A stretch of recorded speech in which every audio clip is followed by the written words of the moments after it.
याच्यामध्ये आंदोलन उभं केलं. मराठीला जो विरोध होतो आहे तो एकनाथ शिंदेच्या गटाकडून होतो आहे, हे तुम्हाला माहिती आहे. परिवहन मंत्र्यांनी तर भूमिका, परिवहन मंत्री संजय निरुपम, आता कसं बोललात तुम्ही?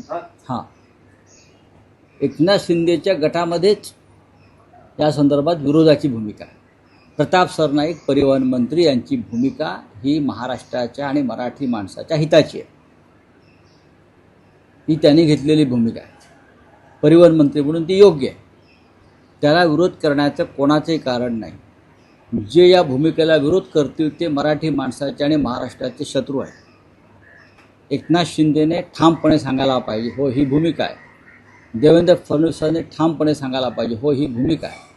सुनीत्राताई पवार या उपमुख्यमंत्री आहेत, त्यांनी सांगायला पाहिजे, हो ही मराठी संदर्भातली भूमिका योग्य आहे. आम्ही सगळे शिवसेना, बाळासाहेब ठाकरे, माननीय उद्धव ठाकरे, आम्ही सगळे या भूमिकेसाठी सातत्यानं वर्ष संघर्ष करत आलो, लढत आलेलो. महाराष्ट्रात मराठीला विरोध करून लोक इथे कसे काय राहू शकतात, हा साधा प्रश्न आहे. ही बाळासाहेब ठाकरेंची भूमिका आहे. तुम्ही ज्या राज्यामध्ये आहात त्या राज्याची भाषा तुम्हाला येणं गरजेचं आहे. हे त्यांचं म्हणणं फक्त मराठीपुरतं आहे का नाही, हे त्यांचं म्हणणं प्रत्येक राज्यातल्या त्या मातृभाषेविषयी आहे. मग महाराष्ट्रामध्ये या मुंबई शहरामध्ये, महाराष्ट्राच्या राजधानीमध्ये तुम्हाला मराठी यायलाच पाहिजे. राज्य सरकार, केंद्र सरकार वारंवार नारी शक्ती असं म्हणतं, परंतु महिला बालविकास विभागामधलेच महिलांसाठीच्या योजना ज्या आहेत त्यामध्ये प्रचंड भ्रष्टाचार असलेला पाहायला मिळते. काही योजना ज्या आहेत केवळ कागदावर आहेत आणि केवळ पैसे. नारी शक्ती वंदना हे ढोंग आहे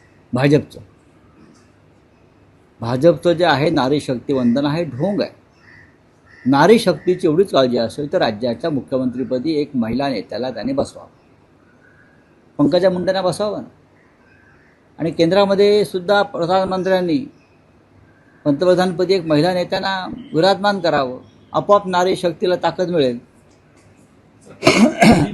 वोटिंग परसेंटेज बढ़ गया तमिलनाडु और पश्चिम बंगाल में, और कहा जा रहा है कि इंडिपेंडेंट के बाद पहली बार ऐसा हुआ है, और इसमें भी जो महिलाएं हैं उनके वोट ज्यादा आए हैं. 92% वोट पश्चिम बंगाल में. यूट्यूबवर सुद्धा रायगड टाइम्स सर्च करा आणि पहा रायगडच्या कानाकोपऱ्यातील प्रत्येक बित्तम बातमी. आणि हो, लगेचच सबस्क्राईब बटनवर क्लिक करायला विसरू नका. रायगड टाइम्स, आपलं चॅनल, आपला आवाज.